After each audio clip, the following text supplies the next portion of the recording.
Do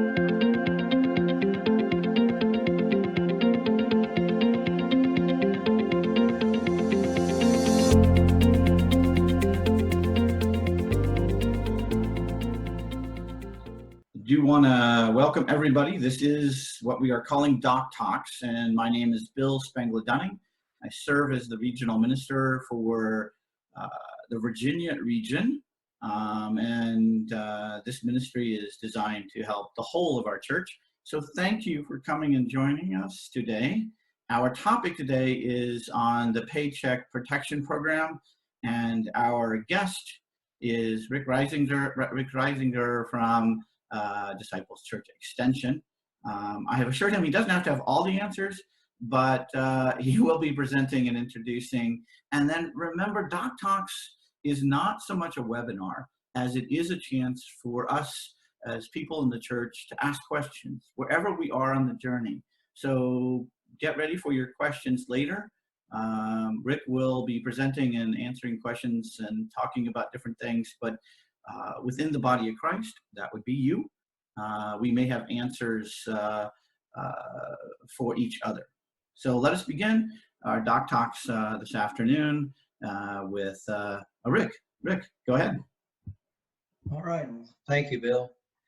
It's good to be with you all in this electronic and digital way, and appreciate the opportunity to share with you. I've invited Jennifer Gallagher, who is the Chief Financial Officer of Disciples Church Extension Fund, to join me on this call. She's been involved with more with the day-to-day operations of how we have been assisting congregations, and knows a little bit more about some of the details of how it's working than I do. But between us, I think we'll try to answer your questions. If you're not familiar with the Paycheck Protection Program, it's a program that was set up by the CARES Act, and it's administered by the Small Business Administration. The Department of Treasury and Federal Reserve and Small Business Administration have come together in a lot of different ways to help small businesses kind of wade through this crisis of having to shut down business for a while. This particular program is a loan program, and I think that's really important for everybody to understand it as we talk with congregations. This is a loan, and we're talking about adding debt to the congregation or the region or the ministry organization. But it's a little bit different in the sense that some of the loan could be forgiven at a certain point in time. And in order to be forgiven, you have to use it for specific purposes and meet certain guidelines. And if those aren't met, then the loan becomes repayable over a period of time.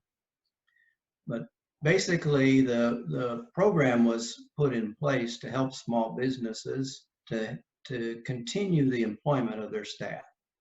In some ways, I think its intention was to help keep some people off the unemployment, and which is another area, and we've seen what that's been like over the last few weeks. But this is a program that, for this particular time, nonprofits, 501c3s were added to the eligibility, and many are filing for the loan. The basics of the loan really are that you can borrow 2.5 times your average payroll costs, really for 2019. There's some other provisions, but won't get into all the details right now. But you can borrow 2.5 that your average payroll. So if your average payroll is $10,000, you could borrow $25,000 from this program. it also allows for a limit way beyond, I think, any of our organizations and churches and others could qualify for, but it does help. It is for organizations up to 500 employees, and then there are some conditions that take you really even beyond that. But for our purposes, it's a way to get a loan. It's funded. It's federal funds. It's funding from the U.S. government through the Small Business Administration, and it carries an interest rate of 1%. When they first started, it was at 0.5%, and they moved it up to 1% because the banks were wanting. They really didn't want to do it. It wasn't worth doing for 0.5%. And this has kind of been in fluctuation until just recently, when things got kind of, I would say permanently, but they still call it the temporary final. So I think things always change with the government, but right now it's a 1% interest rate, and the term has been changed from up to a 4-year term now down to a 2-year term. So when you get the loan, it's for a 2-year period with payments deferred for a period of time. Initially, you get an automatic 6-month deferral. And remember, when it's deferred, that doesn't stop the interest accruing. It's just the payment deferred. And then after, I think it's 8 months or 9 months, that period of time, then you can begin applying for the forgiveness provision. When this first came out, Disciples Church Extension Fund started getting a lot of calls and emails about, are we following these provisions from the CARES Act, and are there things that we could do to help with it? I know Pension Fund was getting the same kind of things on the other side with other employer kind of benefits, and I'm not going to speak to those today, but we decided this was something we needed to look into, and Jennifer and I began exploring opportunities, and we found a way in which we could help with an outside partner of ours to help congregations. And I want to be clear that our assistance is not walking you through the whole process. It's getting you ready to file your application. One of the big roadblocks in this process is that the organization, the church, the region, other ministry need to file with an SBA lender, which is normally an FDIC insured bank. But you have to file with the bank in which you have your depository relationship. And not all banks are participating in the same way. And that's one of the things we've discovered. And we're trying to figure out how you can get around some of those things of having to file directly with your bank. But we haven't, we're working on that, and we haven't really solidified any way to do it.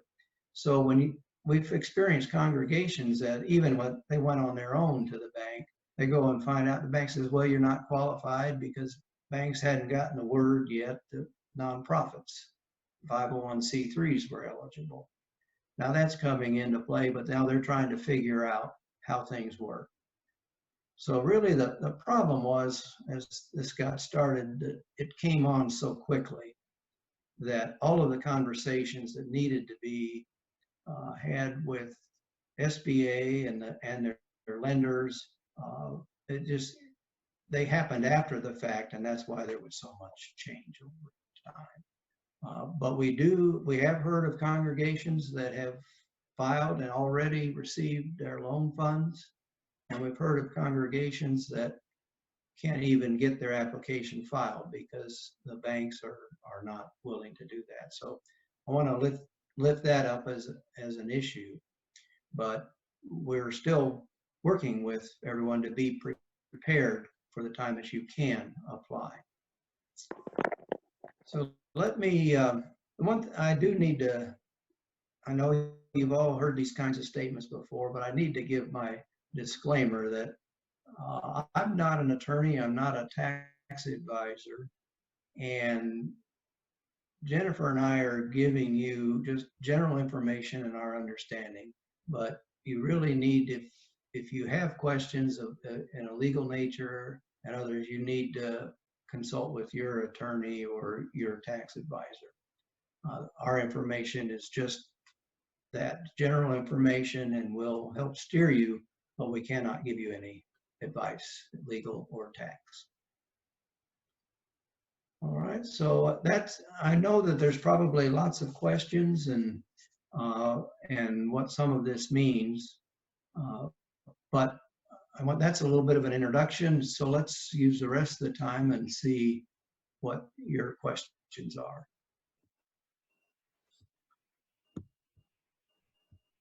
All right, if you have any questions, just simply raise your hand. You can do that electronically, or if you're really good, there are a lot of people on the call today, so I do have to keep scanning back and forth. But send me a note. We have a question. What makes it forgivable? What makes this a forgivable kind of thing? Yeah, that's a good question. When you get the loan, you're using just your payroll costs, and there are several things that are included in the payroll costs, and they're pretty clearly identified in the process when you're doing it, applying for the loan. What makes it forgivable is that you spend the money on those payroll costs, except that when you go to ask for forgiveness, there are other things that can be included in that portion that can be forgiven, as long as you've spent at least 75% on the actual payroll cost. The additional 25% can be spent on for lease payments, rent payments, mortgage. If you have a mortgage in place, and you can include the interest on that mortgage. It's not principal, it's interest. Interest, rent, utilities is the other thing. So if you spend it on that, it would make it forgivable. And it can be forgivable up to 100% if all of that adds up to 100% of your loan.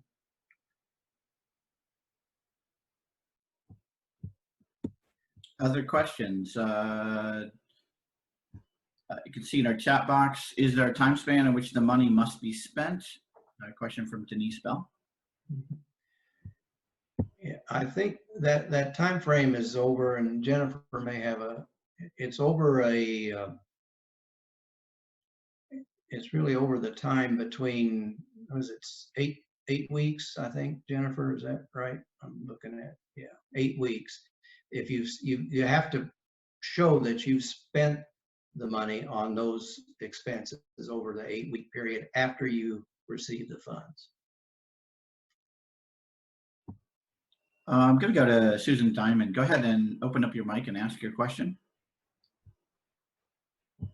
Hi, everybody. So I put on the chat that our church, we have a large staff, and our church did submit an application last week. We found out from the bank that we are not eligible to apply for clergy because they are self-employed with 1099s. And so I just wondered if there was any guidance. I would try to apply. Our associates tried to apply. They're not taking them right now at our banks. Okay. Jennifer, you want to respond to that one? Unmute.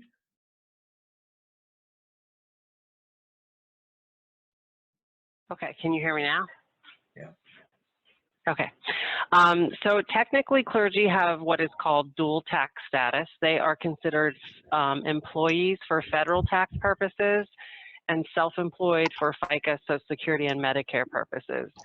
The IRS guidelines say that clergy should be receiving a W-2. And so if they're not, that is going to put you in a tough position here, because only persons that get W-2s are eligible under this PPP program. But hopefully most of our clergy are receiving W-2s. Because that's what the IRS guidelines require. So, but you're correct. If you have someone who is receiving a 1099 as a self-employed independent contractor, then they are technically supposed to be applying on their own as a self-employed person.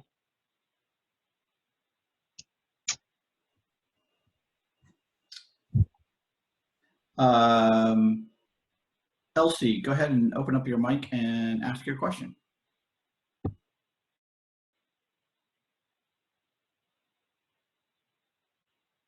I didn't have a question except for what I chatted to the group.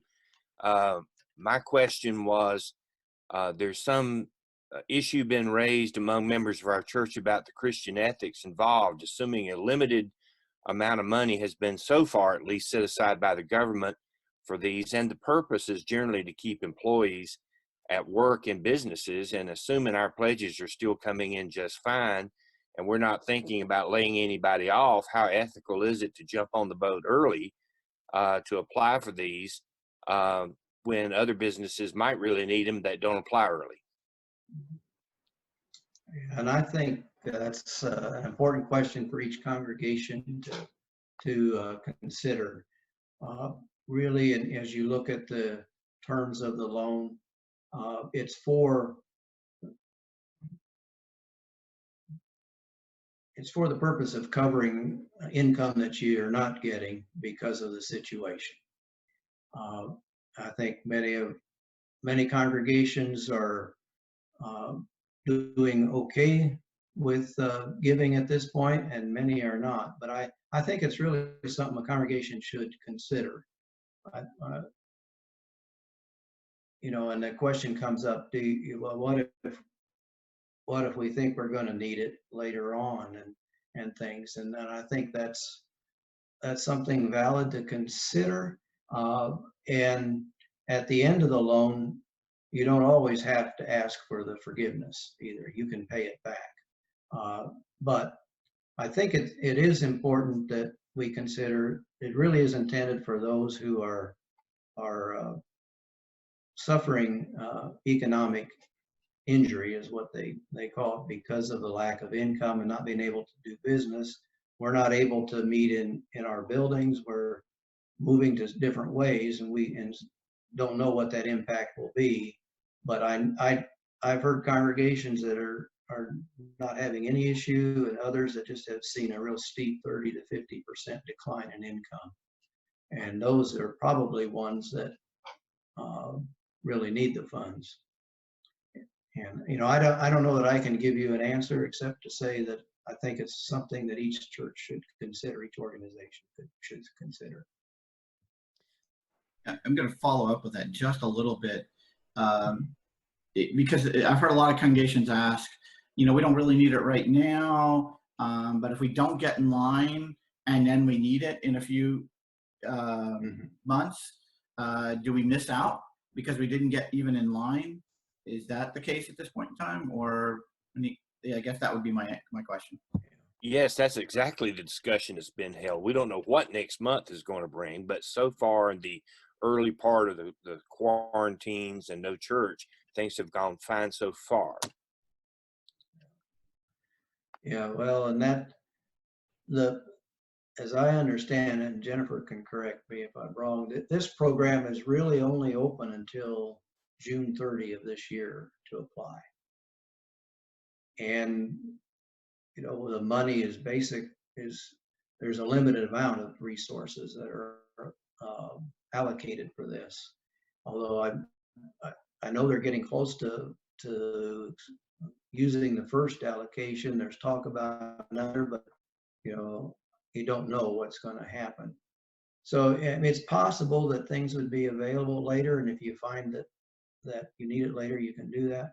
There may be other programs and other ways to borrow, and we can, you know, and it might even be with church extension, but what we do, we can't do the kind of interest rate that's on this, and we can't do the forgiveness part of it. And so there is a limited time, limited dollars. And so if you start to experience or think you will, you may want to start the process. You don't have to finish the process later if it's moved down the road. You can pull out. Hi, this is Jenny Dowd from representing Unity Christian Church. And from what I understand, you can, you know, if you file and you receive the loan, you can just pay it back. If you don't use it. But I also have another question regarding if pension and housing for your pastor is included. And that answer is yes. Pension is included in your payroll costs, pension payments, and housing allowance are included. They're included differently as you. One is payroll and one is an employee benefit. And there's payroll. Housing is not included in the payroll. It's a separate item, but it is, you can count it in your overall costs. Jennifer? Yeah, if I could just interject there. There really are no guidelines yet on clergy housing yet from the government. All of the national CPA firms have published publications right now that are recommending that the housing should be included in people's applications. And worst case scenario would be that the government comes out with guidance later and says that they're excluded, and then it's a non-forgivable portion of the loan. But everything right now, as far as all the experts are weighing in on, says to include the housing as part of the calculation for payroll. We go to Thad for a question. Yeah, thanks. If I'm audible or not. Good to be together. I guess my question would be, just in terms of the mechanics on this, are the local banks doing the underwriting in their back office on these for the SBA? So what we're going to end up with also is interpretive questions that are happening in the back office around what's eligible, what's not eligible, what throws someone up over the $100,000 number, you know, whether or not, you know, Susan, her 1099 may not get counted, but in some other bank it might get counted. So it just seems like there's a lot of room for human interpretation in this opportunity, and I'm wondering if there's value in just throwing everything but the kitchen sink onto the form and letting the local underwriters shake it out as they will, but really to get in line. That was one. The other thing on the ethical piece, we wrestled with that too. I don't know if this makes it, this probably doesn't help knowing who we are, but you know, I think the Treasury Secretary Mnuchin and the President did ask for everybody to apply for this. You know, whether that's helpful to someone's ethics or not, it should be part of the mix. So there was a request for us to go forward with this process. I'm going to mute. Thank you. And Jennifer, you want to answer that? Because Yep, sure. There is a lot of interpretation. There is. There is an actual form that has been issued by the government that has specific instructions of what to include in the loan.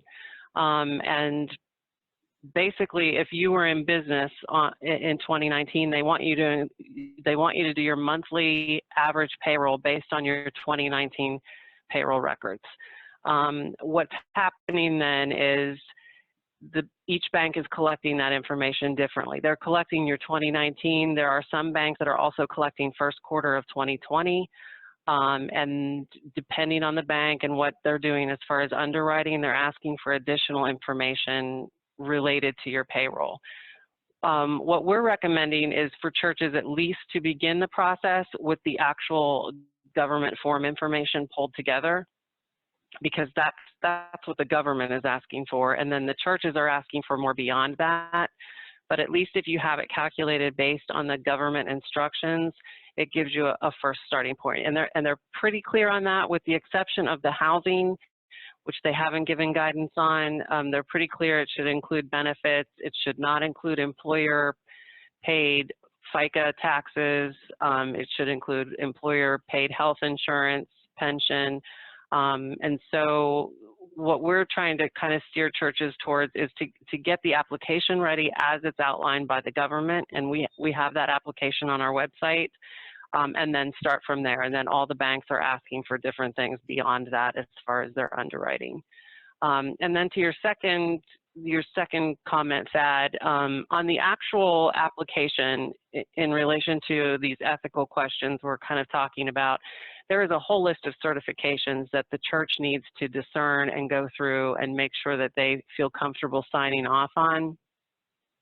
The second one says current economic uncertainty makes this loan request necessary to support the ongoing operations of the applicant. It doesn't say that the congregation is in financial straits right now. It's asking the church to certify that because of the uncertainty of the economic situation that they are asking for funding. So I think it's very vague on purpose, and it also gives the church opportunity to discern if, even if you're not in financial straits right now, does the economic uncertainty of the situation put you in a position where you think you might be later? Yeah. So hopefully that's helpful. Thad, go ahead and follow up. I was just going to say thank you. I was reaching for my clapping hands, Bill, when you called on me. So thanks. All right, clap away. I would ask a question for some, which is a practicality question. How does the congregation engage with the help that Church Extension is asking, and what does that involve? Can you get kind of specific about how they might start that process or go about that? Jennifer, I mean, the way to engage is to first pull together the information. And on our website, if you go to disciplescef.org, there's right when you come on, there's a banner that is about this program, and you can click on that and it takes you down to the correct page, which will help you begin to gather the information that you can send. And Jennifer, they send it through a special email address that comes to you. So that's correct. It goes to caresact@disciplescef.org, and it comes to me. The data collection spreadsheet is very simple. We're just asking churches to put in their 2019 payroll data, including housing and benefits. It's a very simple spreadsheet, and then it comes to me. There are really only 3 data points that the actual application asks for. It asks for your average monthly payroll cost for 2019. It asks you to take that number times 2.5, and then it asks you to calculate your full-time equivalents for staff, because the way they're going to determine if this loan is forgivable is they want to make sure that you maintain the same number of employees or very close to it from before this pandemic to afterwards, because the whole point of the program is to keep people employed. So what Disciples Church Extension Fund is offering is, if you send us your payroll data for 2019 in this very simple spreadsheet, we will help you calculate what your monthly average payroll expenses were, what your loan amount should be asked for, and what your full-time equivalents are based on the number of hours those people worked in 2019. So we complete those 3 data points on a blank form, send the actual form back to the congregation or ministry, and then we ask them to fill in all of the detailed information about their entity and to make all the certifications on their own. And then they have a completed form to start the process with their local lender.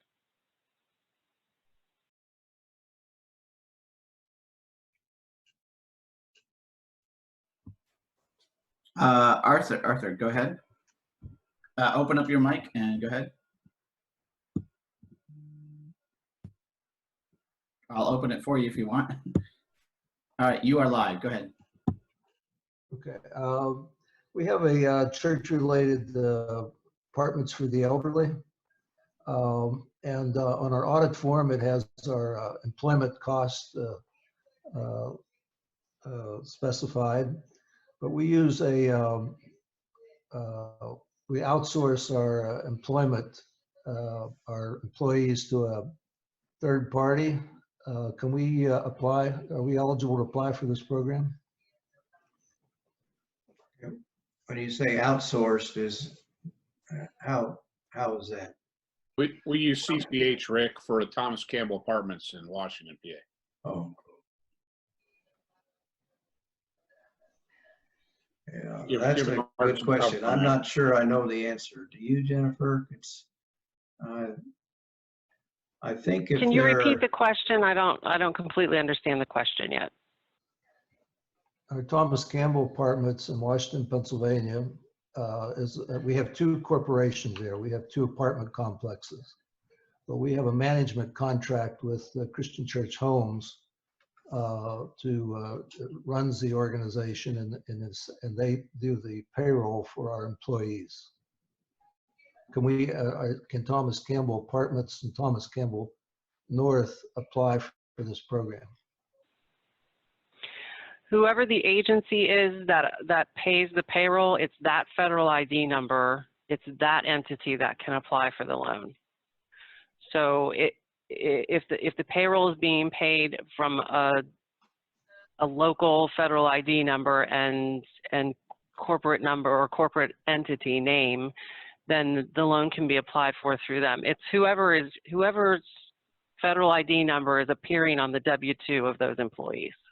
Okay, that's very, very helpful. And I also would say that your comments about economic uncertainty is a key issue rather than specific losses.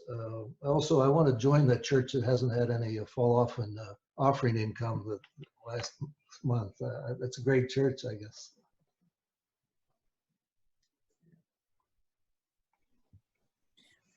Denise, can you ask your question? I'm not sure I understand it. Can you go ahead and ask that question? Sure. Thank you, Bill. Good afternoon, everybody. It's almost the same as Alan's questions, but the people who were receiving stipends, or maybe people who are part-time, as it relates to FTE equivalents, are they included in this? I mean, how do you add up the FTE equivalents, or is that only full-time employees? I'm not sure I understand that. Part-time employees count. You can only include people that are receiving W-2s though. So if you are paying stipends and submitting 1099s for those people, they're not included in this calculation. If you have part-time people or people that are receiving stipends and it's included in your payroll tax forms every quarter, then they are included. So basically you need to take how many hours in total they worked in 2019, add up all the hours of all the people you paid on your payroll in 2019, and take that divided by 2,080, which is the number of full-time hours a person works by IRS standards in a year. So take your total hours of all employees for 2019, divide that by 2,080, and that will give you a number that is equal to your full-time equivalents for the year. So it's probably going to be some fraction of a number. It might be 2.5 or 3.8, but that's the number of full-time equivalents you had for 2019. And then they'll measure that number against, when you go to apply for forgiveness, how many full-time equivalents you have at that time to measure if you have kept people employed at the same levels that you held in 2019. Alan, I just want to make sure your question is similar. Has your question been answered, or you'd want to follow up with that? No, that makes perfect sense. All my seasonal employees get W-2s, so they would be rolled in and part of the whole total. So thank you. Thank you. Anyone else have questions? Again, you can do that electronically. Send a text into the chat, or you are welcome to do a dance in your screen. As long as I see you. So any other questions? Yes, Bill, so when you say that people who receive 1099s are self-employed and they apply from another program, so what is that they apply to? What is that? It's the same program. It was opened up for self-employed persons after the original opening for small businesses. But they apply the same way with the same form. They're just applying under their social security number versus under an employer ID number.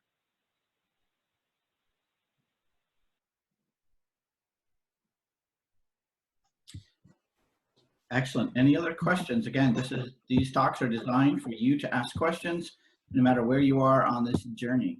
This is us helping each other.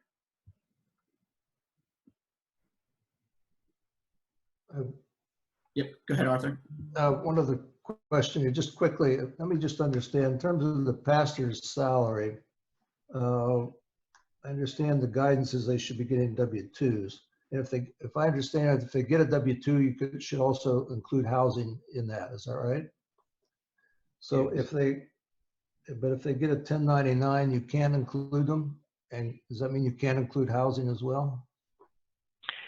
If they get a 1099, they will probably be kicked out when the underwriting happens at the lender level. They would need to apply as a self-employed person.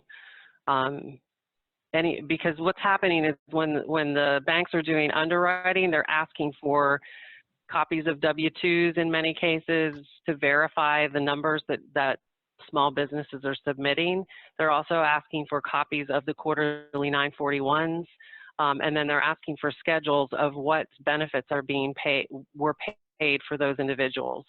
And I know specifically I've had 2 churches contact me that submitted 1099 persons in their calculation and the bank kicked them out. And the problem right now is that if your application goes in and it's smooth, it's working its way through, but as soon as you run into kind of a kink like that, it goes into a problem pile and then it goes to the end of the line. So when the banks are doing this underwriting, if they find someone that's not verifiable, I'm hearing that they're kicking them over to a problem pile. Thank you. Any other questions for today? I see it. Hang on one second. Jefferson Town. Thank you. Go ahead. It's Chris. Chris, go ahead. If I've got a 1099 minister and the church intends to pay that minister, if the minister has to go and apply on their own, there's no loss there for that business, that 1099 self-employed business, right? Because they're being paid all along by the church. So if they get that loan and get reimbursed, if they go on their own and get separate, how do they reimburse the church? Does that make sense?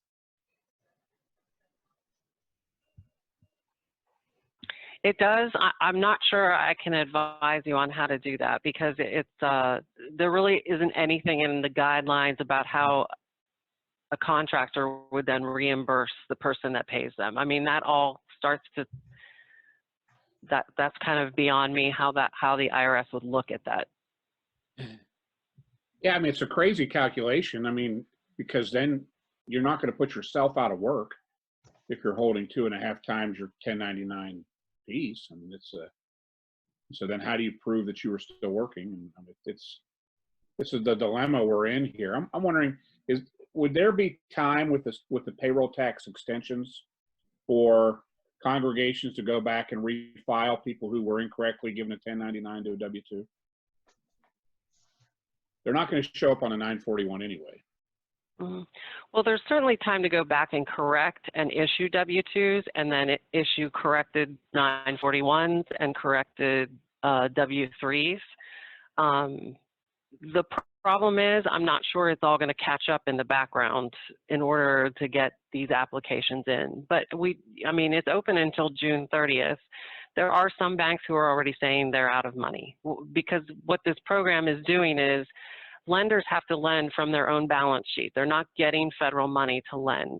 So while it's guaranteed by the federal government, each lender is limited in what they can lend out because they're limited by their own balance sheets and whatever policies they have within their bank. So there's a lot of talk that most of this money is going, the banks are going to run out of money they can lend under this program. So while that's certainly an option to go back and correct how we're reporting payroll to people, I mean, I guess that's your best option if you're giving your pastor a 1099 is to go back and correct that. There's just a chance that, you know, the banks, this money will not be there until June 30th.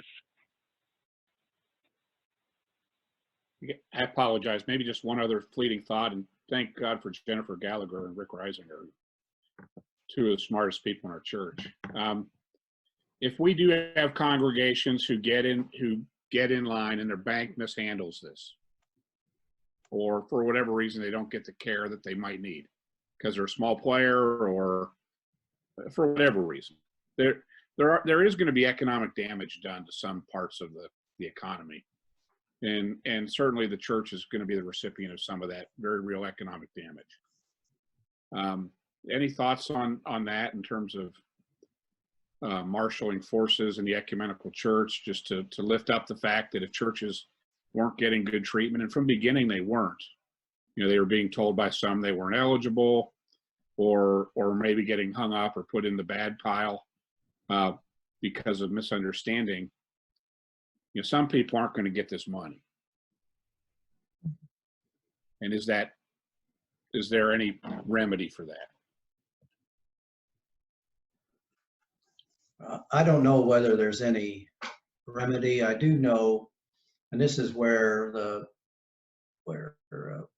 Christian Church Foundation, Pension Fund, and DCEF, we talk together. The Pension Fund has a relationship with the Church Alliance, which does a lot of this kind of work in behalf of the pension boards, and they were really important in the process as it was developing after approval and well, before and after, and to be sure that banks and everyone knew that houses of worship were included, and there was a lot of things going on in the background. Ecumenically, that's an ecumenical group that church extension funds through our ecumenical group, which is it's gotten larger. It's not, the resources aren't as big as the pension boards are, but we talk amongst each other about how we can help do these things. We don't really do the kind of communications, and I don't, you know, with governmental officials that the Church Alliance does. So even in our meetings, it always refers back to the Church Alliance. So I would say it's through the Church Alliance, there may be some ways to see if we can't rectify or get some things in there. I don't know how it would work, but that's where we would need to direct it, I think.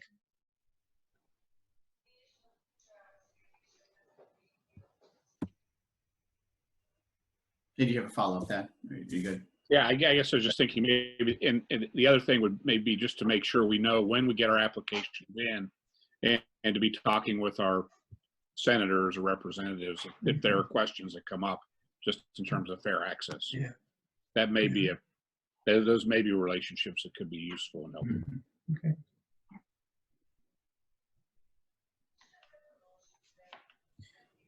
All right. Any other questions for the group today?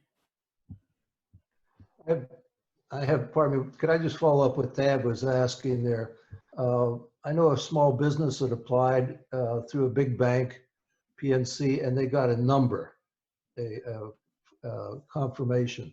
But our congregation applied through our local bank, which is not an SBA lender, and they're using a third-party group. And the answer came back that they're in the queue. We're in the queue for that now, but we don't have a number. So has our application actually gone in, do you think, if we don't have a number? My understanding is it's probably not been filed yet, but it's in the queue to be filed by that third party organization. Because I think our experience has been that once you get the application filed, you get a number.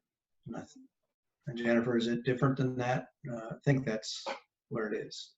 That's for the most part what I've been hearing. I think all banks are really doing it differently. So, but yes, I'm hearing that what's happening is most banks are giving you a number once you get locked into the queue, and then once they get to your number, they're calling you to ask for more information and to kind of get the underwriting started, and they're calling in that order. And I've also talked with some people that are talking with bankers that say that they're doing the large applications first. So I think it's different across the board. I think all banks are handling it differently. So it sounds like we should go back and push them to see where we are in the queue and see when we can get the number. Okay, thank you. Yeah, and Chris, thanks for adding to the chat the link to to disciplescef.org. That'll take you right to the page for information about these loans and our process. You can get the spreadsheets you need there. This is very basic, and I missed this earlier. I apologize for that. But my question is, in terms of process, once we began to get our figures together at a local church, from there, is that the place where you then probably go to the bank to begin this process, or could somebody boil it down for me a little bit as to 1, 2, and 3, and 4 in terms of getting started? Yeah, I think the first step is to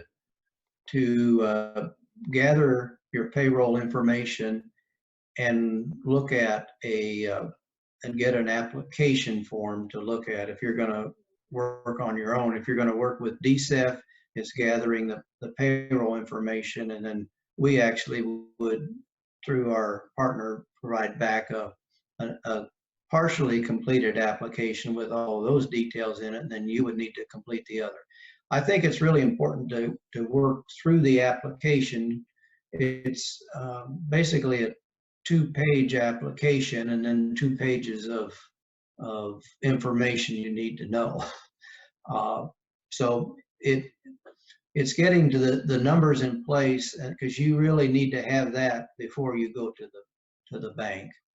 Now the bank may change, you go there and then they'll want you to use their process and fill out their application, but it's going to be you'll have the information there that you need in that way. So it's gathering your information and then going to the bank with that. And the information isn't just the application, it's all the background things like your payroll reports or your 941s or those things that they need.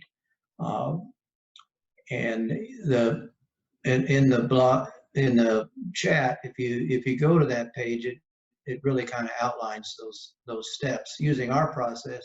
If you didn't want to use what we're doing and just go directly, you just collect that information, fill out the application, and then go to your bank. Thank you, Rick. Mm-hmm.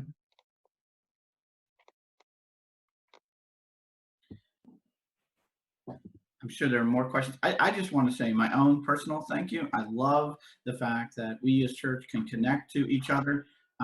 These are uncertain times. Nobody has all the answers, but thank you for presenting enough that I feel a little better today, and I hope others do as well. I also want to give an opportunity before we get to the top of the hour. If you don't know what Church Extension does, I want to give Rick and Jennifer a chance to just talk about all the other things or anything else they want to say. Yeah. We're not paying them anything to be here. All right. Well, thank you. And I know many know, but I've learned that there are people who haven't really heard about Disciple Church Extension Fund and what we do.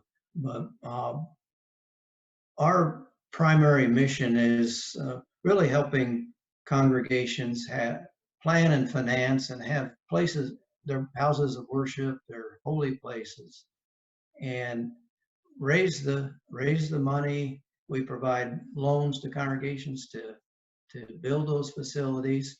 That's been our basic mission since we started in 1883. The other things that we're doing though too is we oversee the New Church Ministry Program.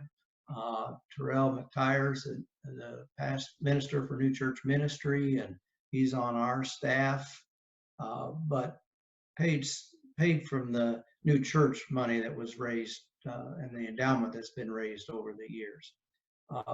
We also have Hope Partnership Services that help congregations kind of do some mission planning or looking into the future also as to what their congregation ministry might be and what future direction they want to go. And those are all services that we provide. Some have a little bit of cost with them, some don't.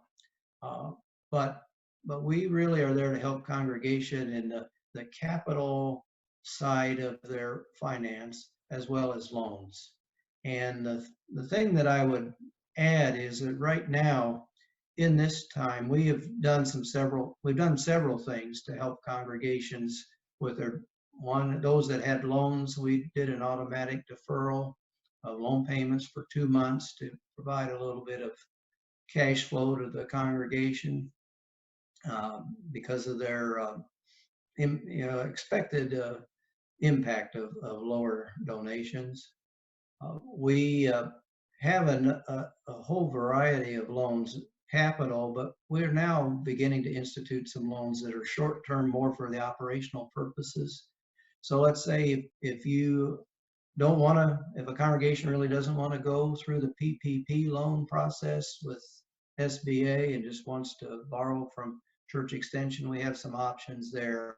Short-term loans also in terms of a year's period of time at a reduced interest rate, and basically no payments till and it's just a balloon payment for the end. We also, and we would do that.